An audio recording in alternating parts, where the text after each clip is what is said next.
Hi, everyone. Welcome to Outside the Therapy Room. Today we are joined by our very own Shefali. Hi. Hi everyone. Hi Yvonne. Nice to see you. Nice to see you. This is your first time on our podcast. You've been doing a lot Yes, of it work behind the is. scenes on our podcast. But this is the first time that you're here as a guest. So, as we do with all of our new guests who are here, we do a little introduction. So, can you tell us a little bit about yourself? Of course. So my name is Shefali, and right now what I'm doing is I'm pursuing my master's in developmental psychology at Wilfrid Laurier University. Right now I'm working on my thesis, which I'm going to be looking at children's beliefs about using spiritual meditation to support grief and loss. So right now I'm just working on getting the ethics board application done. Then once it's approved, then start, doing the study with the children, collecting the data, and then hopefully I'll be done in April with that. So That that's is exciting. so cool. And that's right on our topic today, which is Exactly. children meditation and mental health. That's so cool that you're going through that research portion. I think I can speak for a lot of our team that when we went to school, we did not want to do the research portion. So kudos to you for doing that. And that's Thank exciting you. that you're going to be into the actual research portion of it soon. Yeah, it is really The exciting, and I studies. know for sure it's the stats of it that like gets people a little scared. But Yeah, the math of it otherwise, all. yeah, the math of it all. That's awesome. Well, thank you so much for introducing yourself. And as we do, again, because we're outside the therapy room, do you want to share a little bit about yourself personally? For sure. So, outside of work, outside of school, what I love doing is doing creative pursuits. Like, I love drawing and painting. I love cooking good vegetarian and vegan meals, coming up Mm. with new recipes. I also love reading and, binge watching anything and everything on Netflix and on Amazon Prime and Disney Plus. Like, I love watching a good TV show. Yeah, It's like Gilmore Girl weather right now, so it trying to is. get back into that too. Um, and I love spending time with my family and my friends. Like I always make time to go back. I'm here in Waterloo during the weekdays, Mm. but I'm from Brampton, so I take the bus or train back every weekend so I can see everyone on the weekends. Oh, that's lovely. So some family time, binge watching time, Gilmore Girl time. That's where Yeah. what we can expect when you're not doing your research. Oh yeah. Yeah. Any and every TV show I must have watched or even one season of. So you could literally Oh yeah. talk to me about any TV show. I love that. We're such big like show and movie team, like within our Newman Yeah, counseling team. That's our I big know. bonding Yeah. thing, which is awesome. Well, thank you so much for being here. Like I said, perfect topic to have you here for, which is children's mental health and meditation, how meditation can support not only adults, but also children. And I think a lot of the times when we think about meditation, we picture adults sitting cross-legged in silence with their eyes closed, taking deep breaths or humming in some way. And so when we think about kids doing that, we're like, there's no way that a kiddo is going to I sit know. still Yeah. and do all of that. But it's not, that's not the only type of meditation. And so, yeah, let's start with I guess, what is the difference between the meditation that we see with adults and meditation that we can use for children? For sure. I think the big difference lies in what way we're presenting meditation to children. So definitely we can teach adults and children similar forms of meditation. It's different for everyone. Even within adults, it may be, sitting in a quiet place and closing your eyes, doing some sort of chanting or humming, but it could also look like going for a walk, or doing like a mindful activity. It's similar in kids too, where some children are more prone to be able to sit in silence, sit still when they're practicing it. And if it's early on in a way that we're teaching them and presenting it to them in a fun way, then they can Mm, definitely do that as well. But that could also look like, having them, draw a picture in a quiet time. It could also look like taking them out in nature for a walk and making them be mm, aware of their environment. It really depends on, the nature of the child, what feels comfortable to them.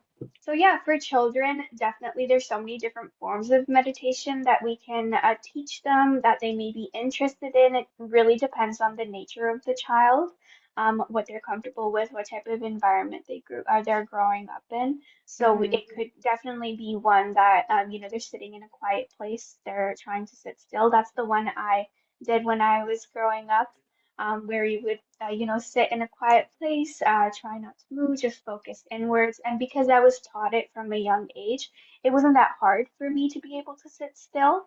And I Hmm. also saw my parents doing it, so it was kind of like that modeling behavior. Yeah. But for other children, definitely that may not work. It may look more like going outside, going for a walk, sitting and doing some doodling or writing their feelings down. It's definitely not a one size fits all approach. It's really Hmm. catered towards each child. But it's Yeah. not like children can't sit for meditation. There's definitely so many different types of meditation available to them. And it sounds like doing it with support. And I think you also touched into the similarities between mindfulness and meditation. Yeah, Um, and it looks different for adults too. For some adults, it can be really for sure. distressing to sit, not move, be really quiet, focus on breathing. Like sometimes that can actually be triggering for adults. So there is way more Yeah. flexibility and way more like different types of meditation and mindfulness that can be best for that person and whatever they need. Yeah, exactly. And I think for each different type of meditation, there's different mechanisms it has in the way it changes your type of thinking, in the way it Mm, changes, what's going on in your body. So it hmm. really depends on what outcome you're trying to have. If it's more of trying to connect within yourself and trying to, focus in the present moment and just let go for a couple minutes of everything that's going on outside, then Hmm. definitely one where you're sitting still, sitting alone with your thoughts would be better. But if Hmm. it's more where you want to open your eyes and ground yourself in your environment and be more aware, then those types of meditations would definitely be helpful where you're focusing on something specific in the environment. Right, right. And so we talk a lot about meditation and mindfulness to help cope from big emotions that we may have. And as kiddos can have very big emotions and not really have the Yeah. language to communicate those emotions with the adults around them. And so, what kind of big feelings do you think meditation is most helpful with for kids? Yeah, for sure. So, like you said, like kids feel so many different emotions. They may not always be able to communicate them. They can experience anxiety about school or friendships. They can experience sadness and grief after a loss. They feel frustration when things feel unfair. Sensory overload when they're in busy Mm-hmm. environments. And sometimes these emotions are too big for their little bodies. So Mm-hmm. definitely it's important to find ways where they can, regulate them or be more aware of them. And meditation helps in a way where it gives those feelings somewhere to go. So, for example, when children feel angry, something is making them upset, instead of saying, don't be mad, meditation can help them, notice their anger, what it feels like in their chest or in their hands, and that they can learn that it can rise and fall like a wave. It doesn't necessarily mean that we're trying to dismiss their emotions. We definitely don't want to dismiss their emotions or experiences. They're allowed to feel these big emotions. But what meditation provides is like a safe and regulatory way to experience them where they're not acting out.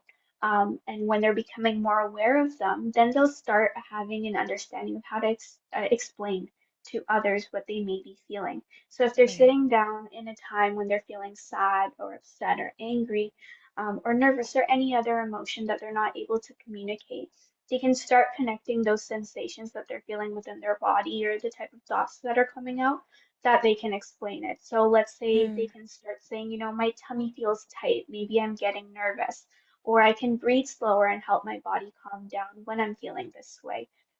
So those are some of the type of things that meditation can do to help children when they're experiencing those big emotions. I love that because even as a mom of two, there's moments where my kiddos have experienced big emotions. And sometimes, and I'm guilty for it too, because I'm not always perfect. Sometimes it's I'm, rushing to make dinner and doing a lot of things. And so Yeah, really taking the time to sit with them and process that can be difficult. So there, and especially, too, with like family members and things like that, sometimes we're quick to distract a kiddo from their feelings.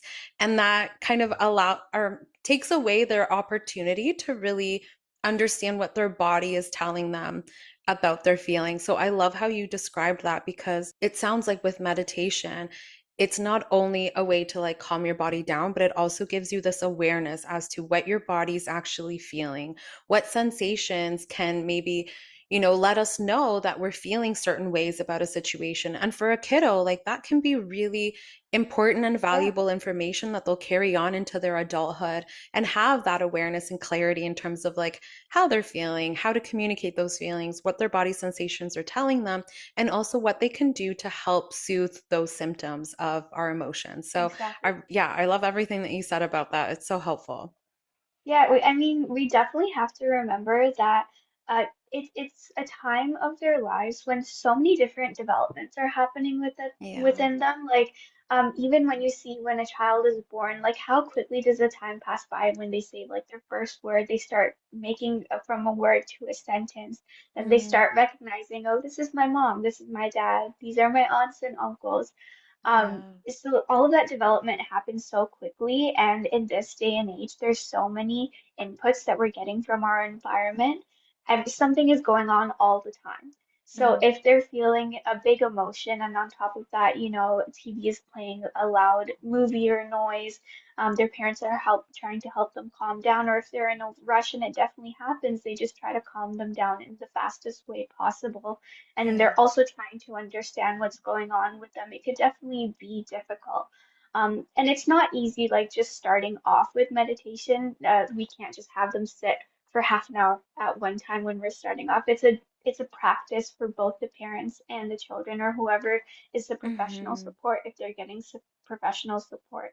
It's like taking those little steps so they can become used to it. Yeah, and the modeling is huge, and we'll get a little bit more into that a little later. But yeah, there's so many things that kiddos are feeling. Even with my boys, I'm hearing anxiety about socializing with friends and with school. And now Yeah, my oldest is actually getting tested and quizzed at, which is different than last year. And so there's like all of these things happening, not only, in terms of like academic stress, but also in their social lives and trying to, recognize what those relationships are like. And so there's just so much that's happening exactly. for kiddos. So having like that awareness, having the words, having the time to kind of check in on how they're feeling can be so beneficial. And for us parents too, because then we're not playing a guessing game in terms of how they're feeling. Eventually, obviously, in the beginning, we might be Eventually, yeah. supporting them, but eventually we might be able to just check in and or they'll come to us and let us know how they're feeling if again we've created that safe connection with our kiddos. We often like talk about emotion regulation in therapy and in the classroom, like that's a big theme that we talk about, especially with kiddos.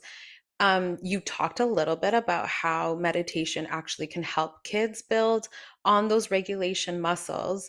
But what are some ways that the adults around them can help, or some ways that maybe you would start the process with a kiddo to kind of build that, connection with, oh, I'm feeling this way. Maybe now it's something I can do. I can do my meditation or I can do my mindfulness moment. Like, For sure. So, what you would want to definitely start off with is taking into consideration the nature of your child. Um, the kiddo may like moving around a lot, so initially sitting still for them, it may be a big task and it may be mm, something they're not happy with. But if you feel like that type of meditation would be the most beneficial for them, it definitely depends on the way you're presenting it to them. You would yeah. definitely not say like, hey, you're feeling a big emotion. Let's sit completely still so that you can regulate your emotions. They won't understand that and they won't Hmm. like it. If you tell a child to do something that they don't like to do, they won't do it. In Oh, they'll fact, they tell may you. get, yeah, they'll tell you. They'll even get more upset. Exactly. So Yeah. it's trying to present it to them in a way that makes it sound fun or exciting. Like, hey, like I was looking at this fun activity that we could do where, we could sit and we could maybe like close our eyes and like maybe talk about what we're feeling and go through it together. Like, what do you feel in your head? what do you feel in your hands? Something like that may be beneficial for them. If it's Hmm. more of like a playful type of meditation that you think the child may be benefiting from the most, it could be a way of presenting it that's really fun and creative, like a game. So if it's a breathing type of meditation, you can say like imagine inflating a big balloon in your belly with each Hmm. breath in and then slowly deflating it while you're exhaling. And that just Hmm. helps to regulate, that fast breathing or that fast mindset that may be going on, racing thoughts with this activity of like thinking of it as balloon breathing. Yeah. So it really depends on how you want to present it. There's so many different forms of meditation that you can find and research, mindful activities that you can do that are types of meditation as well. Hmm. But those are just some of the ones that you may be able to use depending on what desired outcome you want to have is the first thing, and how your child will respond to it is the second. Hmm. Yeah, and it is, like you pointed out, very individual to your kiddo, and it might be individual to the experience because every experience can be different. Our kiddo might be needing something different, and Yeah, trying to find like creative ways to integrate some of those things for your child. Like when my kiddos, I mean, still, but when they were younger, they were big into superheroes. And so anytime that we would be doing like a deep breathing exercise at home, or they're teaching me one that they learned at school, I tried to incorporate like superheroes. So with the balloon breath, we would put a stuffy or a superhero on their tummy and we would watch it go up and down on the balloon. So their belly is yeah, inflating and deflating with their inhales and exhales. And so trying to like, make it exciting for kiddos, make it fun, make it unique to them and what their interests are in that moment. And that kind of builds their interest in it. They're like, ooh, this is fun. This is a fun thing exactly. that we're doing. And then eventually from there, they're kind of pick up the skills as long as we're continuing to practice. But yeah, you talk a Yeah. lot about like it not necessarily being like this sitting still, legs crossed, focus on breathing, eyes closed kind of meditation. And you touched a little bit at the beginning on different types of meditation. You mentioned like walking in nature, like, doing more interactive things where you are practicing like mindfulness and what you're doing. So, what does meditation not look like for kids? Yeah, so meditation definitely does not look like immediately giving them like a mini meditation or yoga retreat.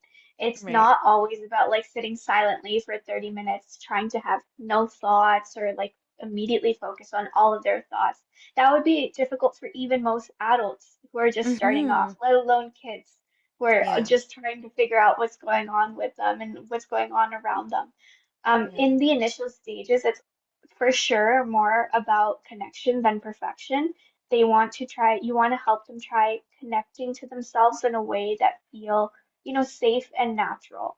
So it's Mhm. going back, it's that one size doesn't fit all. It's Right. definitely depending on the child and what's comfortable with them. So even if a child is, wiggling, fidgeting, moving around, or even like giggling through a practice at the beginning, that's completely okay. Like, and Mm-hmm. it also depends on what meditation you're doing. Like I mentioned, it may be this balloon breathing exercise that you're doing. It may look like blowing bubbles. If you like blowing Mm-hmm. bubbles, it may be, going on a walk. It may be drawing. It really depends on, you know, focusing it on in a way that makes it your child feel comfortable and makes it fun for them. One Mm-hmm. big one big misconception, like you said, is that meditation means quiet time. So yeah, Mm-hmm. definitely there are meditation practices that have quiet times, but you would want to use one that works for your child. For example, like even dancing slowly, focusing on how your body is moving, coloring mindfully could be meditation. It's about like coming to the presence and awareness of your situation, not necessarily about the posture that you're going in or the very quiet environment. Mm-hmm. And I think that's important for parents to recognize too, right? That we have realistic expectations for what our kiddos are capable of doing. And maybe part of the Exactly. meditation process is them giggling and wiggling around, and that may be what they need, right? For just to be able to sit in that mindful For meditation sure. moment. So really checking in on Exactly. our own expectations as adults in terms of like what we're expecting little kiddos to do. Like even the Yeah. times that I've done yoga. and they tell you like try to clear your mind. And then I love it when instructors are like, it's okay if the thoughts come in, just like gently look at them, but don't get stuck in the thought because it is Exactly. difficult for us to fully be still and completely clear our mind out. That takes a lot of practice. And For if we're sure. not consistently doing meditation, it's not always going to happen. Exactly. And, it's because we're not used to it. We're used to, focusing on whatever thought comes to our mind. There's like hundreds of thousands of Yeah. thoughts that we think of in just one day. It's kind of like, when you're searching something on Google and you get like an ad or like, oh, this is recommended, click on that. And then Mm, you click on that thing and you're recommended for something else and you click on another ad. yeah. So like maybe you are starting off with searching, for me, like an article related to my research I'm doing, and I find something else and I end up on like skincare routines or something like that because there's Right. Like constant information that's distractions. coming Yeah. in. It's the same thing with our thoughts. Like maybe I'm thinking about what I have to do today, and then within that, it's like, okay, now I have to order my groceries and what new recipe is there. Mm, And like it just keeps on going and going.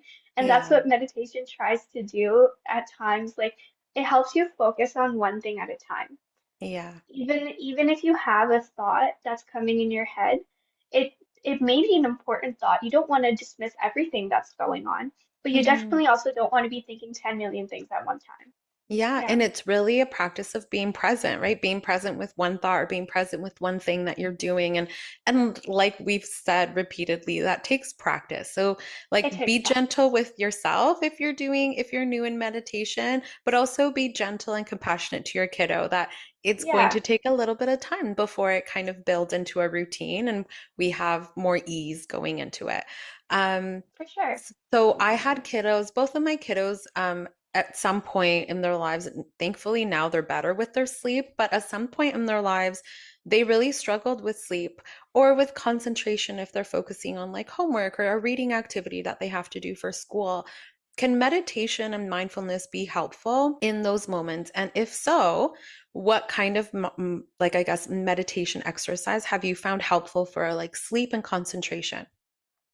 Yeah, for sure. So when we're looking at sleep and concentration, those type of meditations that would be helpful are definitely the grounding ones and the quiet time ones. Mm, So when someone is having issues going to sleep, maybe having insomnia or just, having so many thoughts racing in their head before going to sleep, it happens with everyone, right? mhm. Like you have a long day, there's so many things you're thinking about, planning for the next day too. Yeah. Um, why that happens again, like I was just talking about, is we have 10 million things going on in our head. We don't know Hmm. how to stop them or focus on one and control which ones are coming to our mind. So when you find yourself in a quiet environment, sitting in a quiet space, and just trying to, detach yourself for a little bit from the world outside you and focus within yourself, that Hmm. definitely helps with both concentration and with sleep. So Yeah. one form of meditation that I practiced growing up is called SOS or Jyoti meditation. And in that meditation, you're sitting in a quiet or comfortable space, you're closing your eyes, and you're mentally repeating a phrase that is loving or kind or brings you peace. It could Mhm. be a religious or spiritual phrase. It could be a word like love or peace, something that Mhm. resonates with you. It's kind of like a form of mantra meditation in your mind. You're Yeah. something. And what that does is that helps your mind focus on one thing at a time. So, Hmm. like we're having so many thoughts coming into our head, if we're telling it, okay, we're going to take a break from that and we're going to repeat this calming phrase that's bringing us, inner peace and like just calmness, that definitely helps us with our concentration because we're training our mind to do one thing at a time. And it's not like we Yeah. don't do it in other things, right?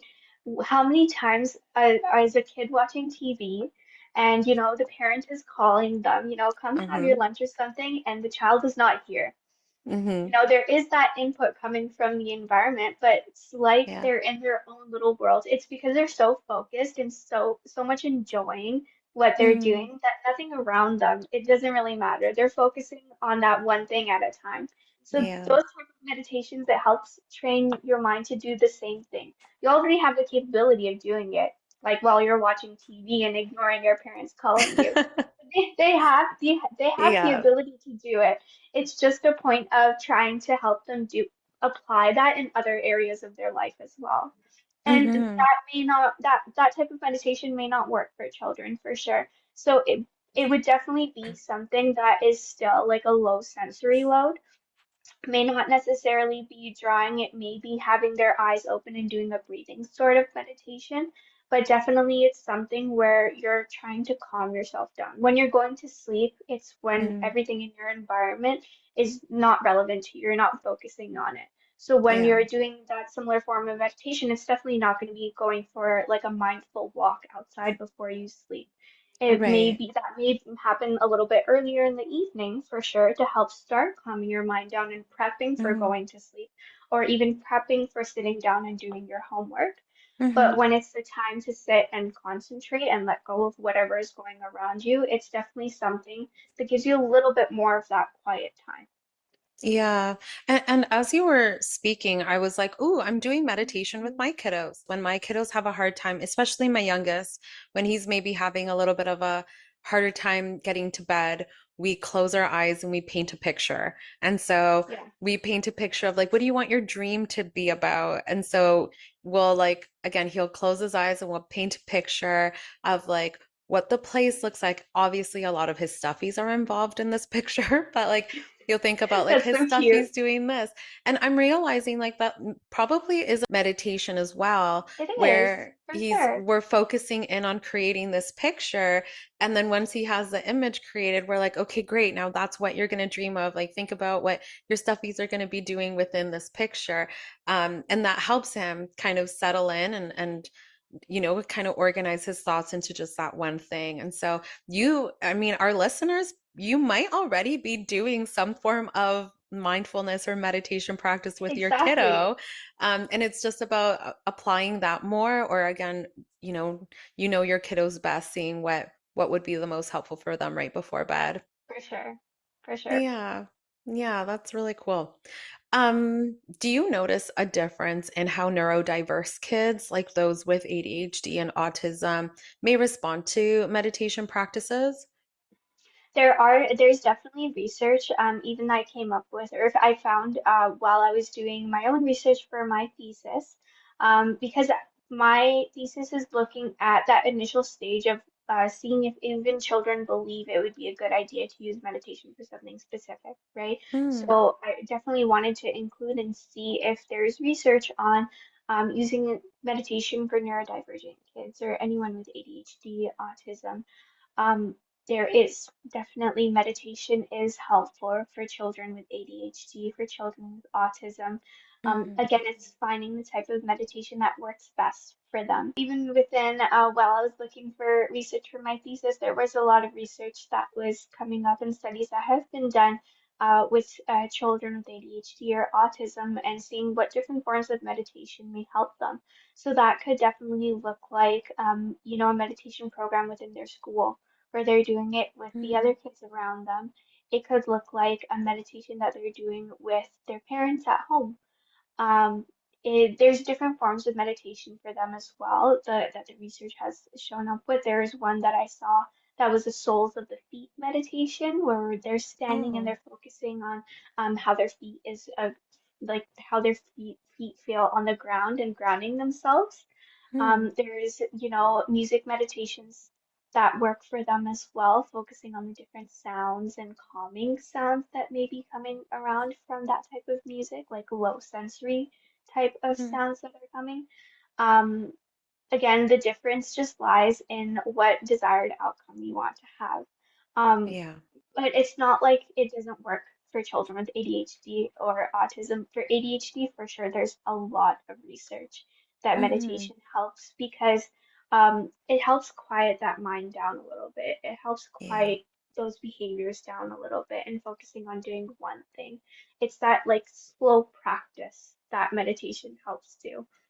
So Hmm. definitely a lot of research for ADHD and a lot of research for autism and meditation as well has already been done. Yeah, and I think too, like our theme is kind of like flexibility and patience, right? There's going to be moments Exactly. where the same kiddo might not be able to stay as focused as they did the day before. And so For kind of sure. having that flexibility with the meditation practice as well. And that's what's beautiful is that there's so many different types available and so many ways Yeah. you can tailor it that each day, even if you're doing something slightly different, it'll still have a similar outcome that you want Mm. the meditation to give to the children, which is, I think it's beautiful. Yeah, I love the idea that meditation doesn't have to be just this one thing that we kind of, when we think meditation, we do have that image that we talked about at the beginning of the crossed legs, eyes closed, quiet, humming, breathing. So I love Yeah. that that doesn't have to be that for kids. But what are some, I mean, we already talked a little bit about some of them, but what are some other creative and playful ways to introduce mindfulness to kids? So I think it definitely depends on the way, again, like you're saying, to introduce it to them in a fun and creative way. So meditation has been used for children as young as like 3 or 4 years old, all the way Mm, up to, senior citizens. Everyone uses meditation. So for children, it would to introduce any different type of meditation, it would be seeing what they're connecting with in their daily lives. Like you were saying with your kiddos you related it to superheroes, right? For mhm, someone, it may be, their child loves Disney movies and they're mm, relating it to the Disney characters. Or your child really has like an artistic talent and they love drawing. So they could be more of like, now when you're drawing, adding on to this, just be like a little bit aware of what you're feeling while you're drawing. Or it could mm, be more of, you're feeling sad right now, you're feeling angry right now. Do you maybe want to draw a little picture about what you're feeling so that mm. we can understand a little bit better and you can tell us what you're feeling. Yeah. So it's tailoring it in that way where they're able to connect. It's definitely not telling them, or introducing to them in a way where we're going to start this new practice. You're going to be sitting for 15, 20 minutes. Even if it's those that are like the balloon breathing or any breathing meditations or even walking meditations, if it's not a part of their daily routine or already, or even any aspect of it is not a part of their daily routines, if the child, let's say, does not go for walks often anyways, if Mm, it's mainly like, they're going to soccer practice or they have some other form of physical movement that they're doing and now you want to introduce walking meditation may not go as well because they're not used to doing it. The mind likes habits, right? yeah. We're very tailored towards doing the same things every day, whether they're good Yeah. habits or bad habits, right? But the mind really likes doing the habits. So it's in a way of kind of like befriending the mind. That's what you Mm, want to do, and having something there that helps connect. Whether it be like a little, oh, this is like, this is your favorite teddy bear. We're gonna sit with your favorite teddy bear and we're gonna do it together. And like focus on our breathing. See, he's breathing too. Now you do the same. oh, So you can do something like that. involve the stuffies, involve the action Yeah, figure toys. involve them for sure. Yeah. As again, as you were speaking, I was thinking about something that came up for us around I did a training before kind of on mindfulness and how you don't need to like schedule time for mindfulness. It's helpful, but you can just practice mindfulness in the everyday things that you do. And so if you're driving to work, you can practice mindfulness for a few minutes as you're driving. If you're exercising and you're doing a workout, you can practice mindfulness in that time. If you're making dinner, you can practice mindfulness. And so that's kind of something I'm hearing in this too is like you can again your body kind of works on habits both healthy and Yeah. unhealthy, so unlearning unhealthy can sometimes be challenging, but adding some of the meditation or mindfulness things in the day in the things that already are going on in that kiddo's life. If you do story time before bed, wonderful. How can we apply that like mindfulness meditation Mhm. within like reading a bedtime story or reading a book, drawing a picture, going for a walk, doing all of these different activities, and then just incorporating mindfulness into that as well. And actually, I don't know if we touched on this, but what is the difference? Is there a difference between mindfulness and meditation? There is a difference between mindfulness and meditation. So, mindfulness, there is a type of meditation called mindfulness meditation. Hmm. But mindfulness in general is a practice where you may be focusing on something physical in the environment or within yourself. It encompasses a lot of different mindful activities. So it could be journaling, it could be going for a walk, but it doesn't necessarily mean you have to focus on your own thoughts or emotions or something like that. It could be related Yeah. to something else, right? You know, you could be journaling about what you need to do for the day. It could be journaling about, you know, a talk that you had with your friend or an argument that didn't sit well with you. Mm. Meditation is a little bit more centered toward yourself. It definitely Mm. does include aspects of those mindful activities, and there is a form of meditation called mindfulness meditation. But again, that type of meditation is focusing on what you're feeling, what your experience is. Right. So tailoring that type of meditation, whether it be like a breathing meditation, a drawing meditation, a walking meditation, there's some aspect within that where it's more kind of like a self-centered one, not in a bad Mm. way. Definitely you want to be Hmm. more aware of what you're feeling. But in Yeah. terms of mindfulness, it could be related to other things in the environment as well. Hmm. Yeah, that's awesome. And so, can you walk us through a simple exercise that parents or teachers could try right away? Like if they are wanting to incorporate meditation into their day with their students or with their kids, what's one exercise that they can practice? Yeah, for sure. So if it's one where you think that they'll be able to just sit for 2 minutes and have like a little 2 minute break, if they're sitting on a chair, if they're sitting on a carpet, you can just ask them to, you know, come sit down beside me. Or if it's within a group of students, you know, they can come sit with that group of students. What they would do is they would just sit for 2 minutes and the teacher or the parent or whoever is the adult and trying to guide them in that meditation would just say, you know, we're going to sit for just 2 minutes together. And what we're going to do is we're going to focus on our breathing. So we're going to take a deep breath in and while you're breathing in, you just want to feel what's going on in your body. Is your chest rising up and down? Is your belly inflating like a balloon or going back in? Just incorporating some of those, you know, playful aspects of it as well, depending on Mhm. who you're doing it with. And then when you're breathing out, you're doing the same thing. You're feeling like you're blowing a candle out and seeing Mm. how your body feels after doing that. And just doing that for maybe 2 or 3 minutes at the beginning may be the best. If it's an environment where you know there's a lot of sensory stuff going on the outside and you really want to have them centered, you can ask them to close their eyes while doing it too. Mhm. If it's a place where there's not that much going on, they can have their eyes open so they can actually see you doing it as well in the initial Mm. stages. It's all about that modeling again, right? While you're Yeah. doing it with them, they'll definitely be motivated to do it as well.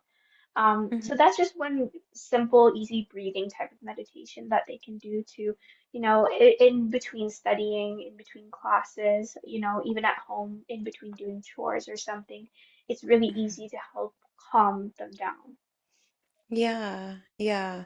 And the eye opening, eye closed, like it can be helpful sometimes for kiddos to kind of have an example in front of them. And so modeling, like we Exactly. talked about, can be so important. And so how can caregivers or teachers kind of model mindfulness and meditation themselves to encourage children to participate?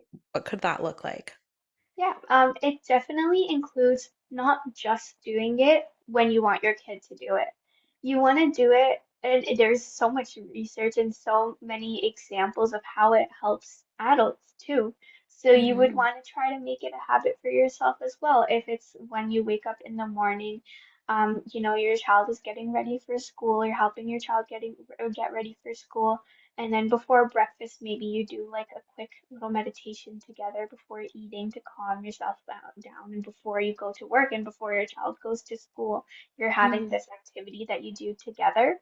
That's one way you can model it. Even at school, when you're having children do it, if like for the first couple of minutes, if it's like a 10-minute meditation break, their eyes are open and you're doing it together, and they see that you're doing it with them and then maybe for the next 5 minutes is when they have their eyes closed, at least as they're seeing you do it as well, they would have an idea of how to do it themselves. But again, at home, it could look like when your child is maybe playing and you're supervising them, or you're doing something else, you have some free time and you're in a place where the child can still see you, maybe that's a moment for you to sit down and, practice a little bit of breathing or a little bit of meditation yourself. So they actually see that you're not just doing it for them. You may be doing Yeah. it for yourself too, and it's something that's actually helping you. And once they see that it's actually helping you ground yourself, be a little bit more calm, and you're doing it for yourself as well, they may believe a little bit more that I can actually do it too to help me with my feelings that I'm feeling or my Mm. experiences. So both doing it with them and doing it at a time as well where they may be seeing you do it at your own time and it's not related to them. Yeah, and I think modeling, we talk so much about it, not only them seeing it, but also communicating about it. And so, a lot of the time with couples or in my work with kiddos, I've talked to parents about like, if you need to set a boundary for some alone time because your emotions are too high, it's okay for you to communicate that to them. And Yeah, then that does help to model. And so to even say, like, you know, I'm going to go practice my mindfulness. You play over here. I'm going to be right next to you, but I'm going to be practicing my meditation for like 2 minutes. So, and then they can see that, but you're also talking about it with them and they might ask questions and be curious about it. Like, what is exactly. meditation? What does that look like? Can I do it with you? And like, there's more interest in it when we kind of start using the words and start showing them what these kind of practices could be. So, yeah, For sure. that's a great way to kind of introduce it to kiddos too. Yeah, I mean, we see them modeling all other sorts of behaviors too, right? If Even the you have ones like we a don't gym want session, them to, even the behaviors we even might those not want ones. them to practice. Even Yeah. those ones. And then see, that's a way where you can change those behaviors yourself too. If there's something that Yeah, you're doing yeah. that you don't like, replace it or incorporate some of those mindfulness or meditation techniques into Hmm. that too. So they even follow those behaviors a little bit less. Yeah. So what's a realistic place to begin for, I mean, we talked about parents and caregivers and adults kind of practicing it for themselves. Would that be kind of like the beginning place to kind of practice meditation on their own before introducing it with kiddos, or is there any other recommendation that you would have? I think if you're already doing other activities with kids where you're starting it together and you may not be starting it separately, then I think it's okay if you start together. You don't necessarily have to start it on your own. But if it's a child where, they definitely model that behavior a little bit more, then you may want to Hmm. start doing it yourself. I think the best way though, especially at home, is having like a little meditation corner or meditation room where when you Yeah. see it, it's a reminder that, you may just want to go in there for 2 minutes and sit and like maybe like it's a comfy chair or like a little bean bag or a cushion. Hmm. Maybe it has like some soft lighting there. Maybe it has some like soft toys or a blanket. Just one place in your house or in a room that is not used for anything else. So Yeah. definitely, like if you're sitting on a bed before sleeping, for sure, a couple minutes, it should be fine to sit there for meditation. But your mind, when it goes to bed or when it sits at a desk, then the mentality is different, right? It's used to, Hmm. when you're going to bed, you'll fall asleep. So it may not be meditation you're doing sleepitation. Like your head starts bobbing, Sleepitation. um, or when you're sitting at a table, your mind is supposed to be active because you're doing work. So finding one place in your Right. house that is dedicated to, having a quiet time or having a mindful or meditative experience. And Hmm. start making the habit of sitting there and maybe doing some other activities that may not necessarily be meditation, but still a calming activity. To Hmm. start getting them introduced to that space in like a peaceful way and then start incorporating those meditation or mindful activities to make that habit. And you can make Hmm. that type of space in your own room too, if it's an adult that we're talking about, so they can see that, my mom or my dad also has this like quiet space in their room where it may just be a cushion at the corner of Yeah. their room. Like that's their meditation cushion that they're going and sitting down and they're like doing a little doodle or they're just doing a little bit of breathing. And I have the same cushion in my room so I can go do it at the same time or in the same Yeah. way. So having like those visual reminders too also helps at the beginning. And in the classroom, I mean, kudos to like the teachers now that are bringing more emotion education into the classroom. My kiddos have had meditation corners in their classroom, and that's not something that That's existed when so I was in awesome. school. And No, it's full definitely of not for like me either. I know. And so, like, I love that our kiddos are now having that language discussed at school.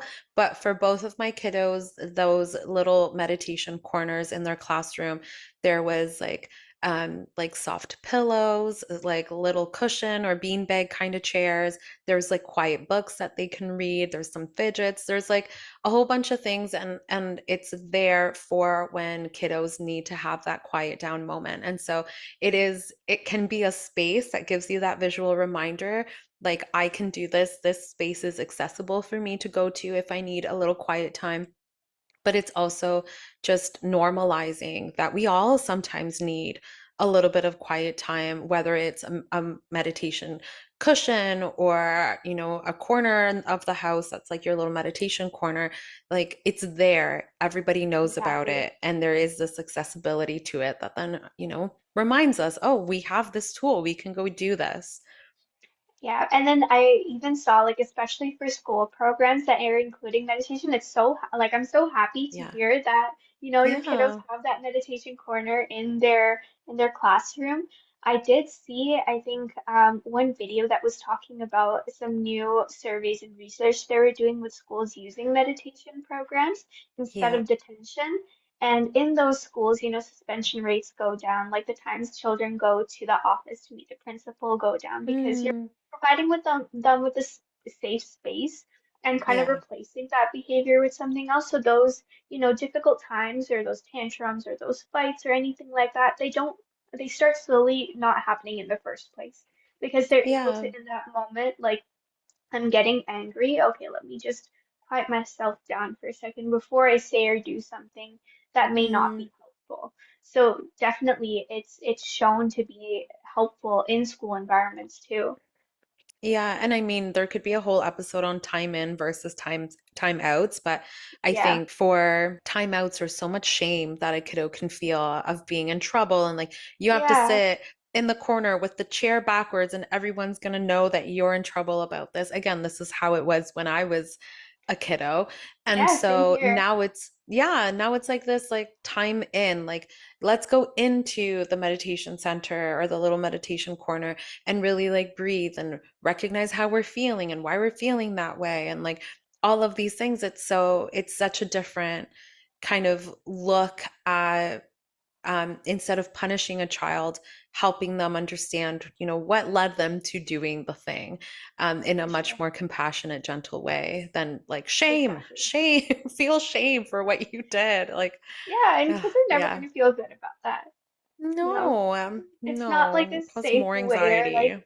yeah, and then they may even bottle up those feelings a little bit more, which would Yeah, later on definitely make it more difficult for them to regulate those emotions. We don't want them hmm, to, bottle up their feelings and not talk about what they're feeling. If they are feeling angry, we just yeah, definitely want to, stop it before they go to acting out.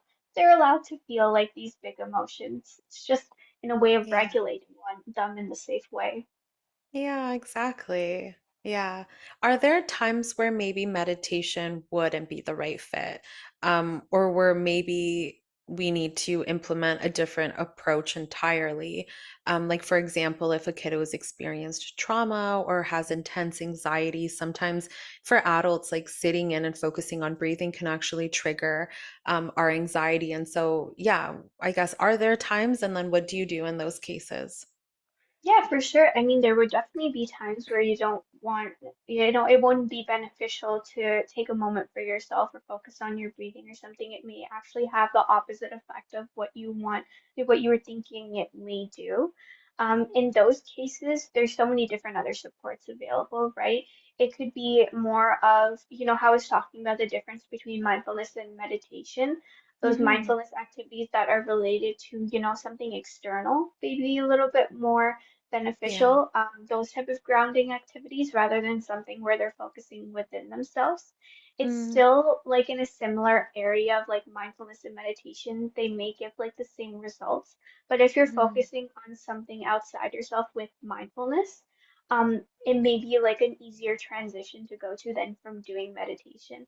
And along with right. that, there's so many different therapies available. There's so many different, self-help books available. There's so many different other things you can do, other Mm, than meditation, that also give a similar result.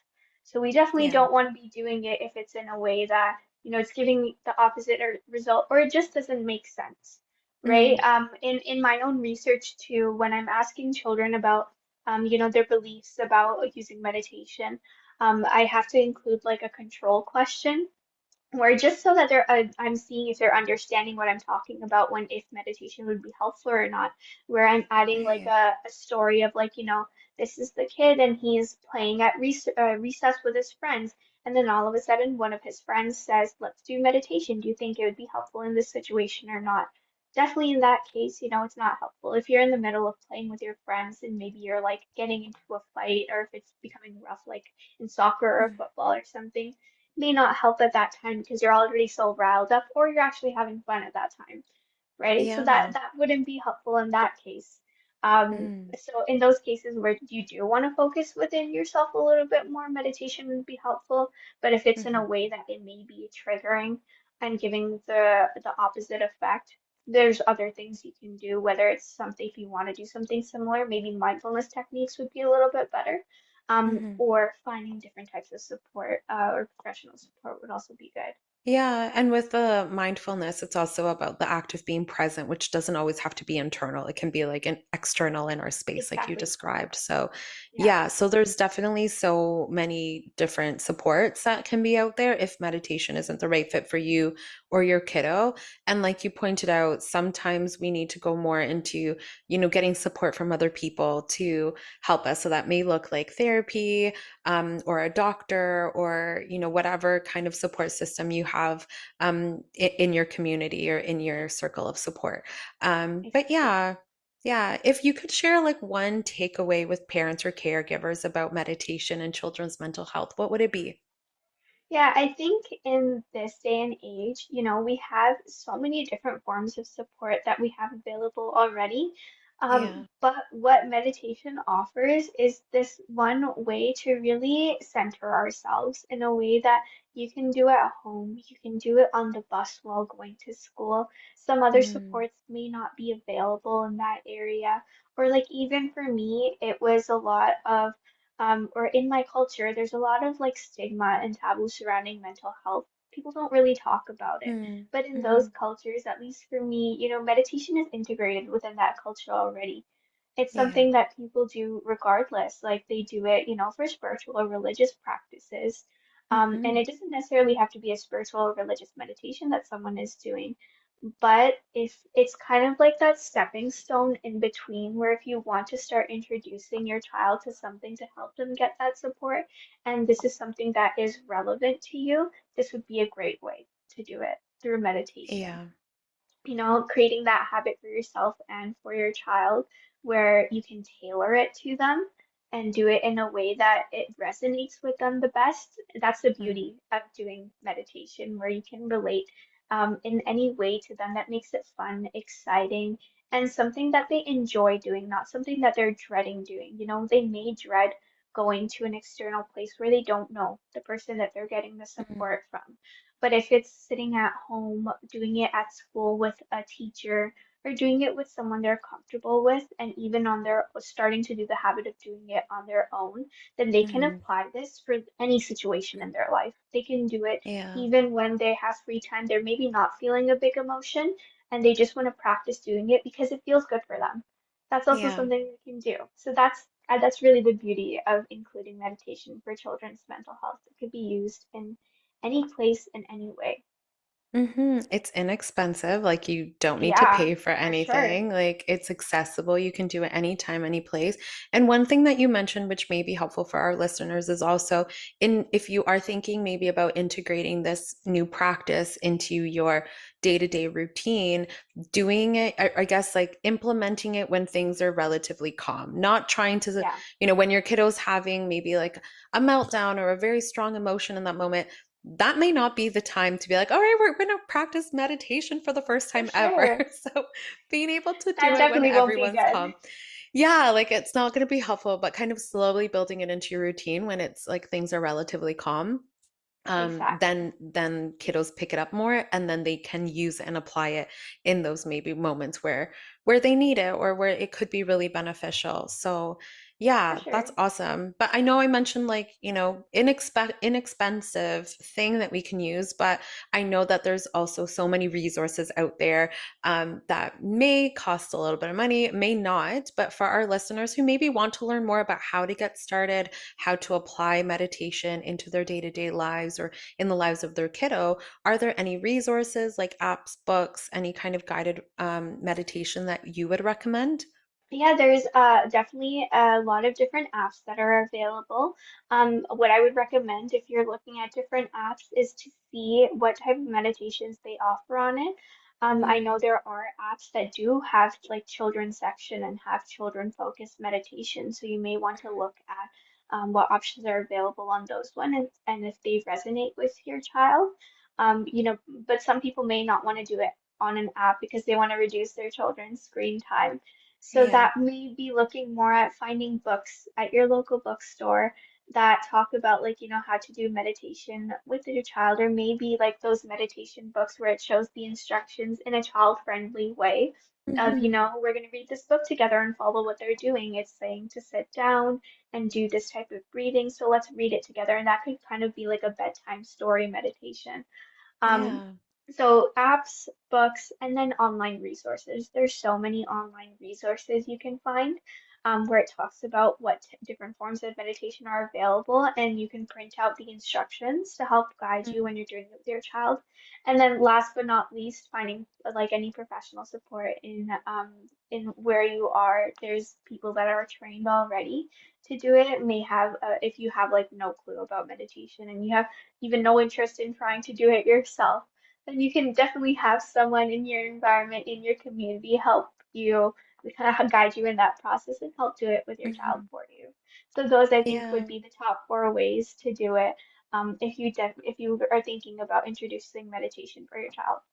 Yeah, check out your local libraries. I remember getting an Elmo book. It was like a Sesame Street book, and it was Elmo teaching and practicing meditation.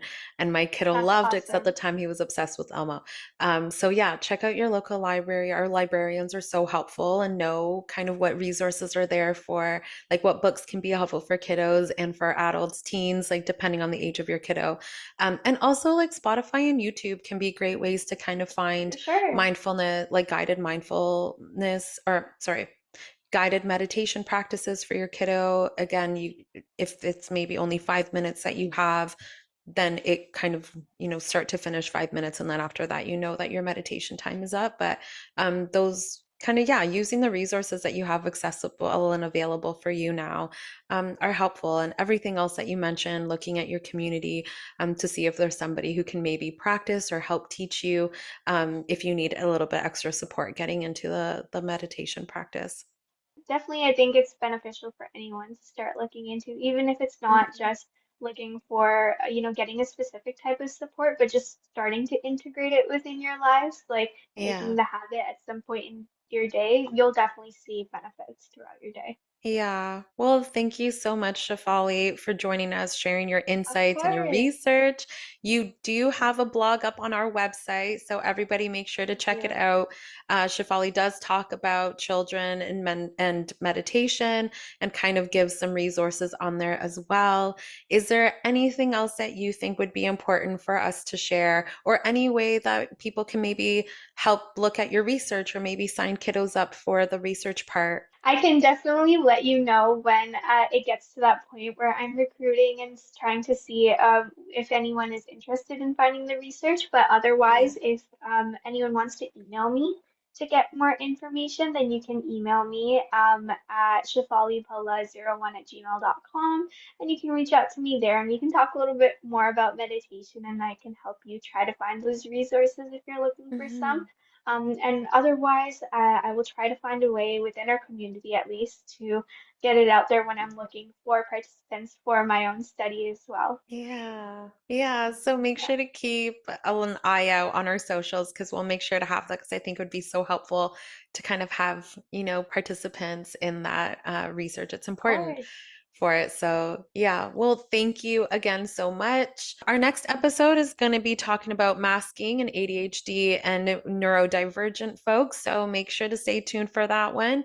And again, thank you so much, Shefali, for being here with us today. Thank Follow you us for on, having. of course, make sure to follow us on Outside the Therapy Room Pod, and we will see you next time. Bye. Thank you. Bye.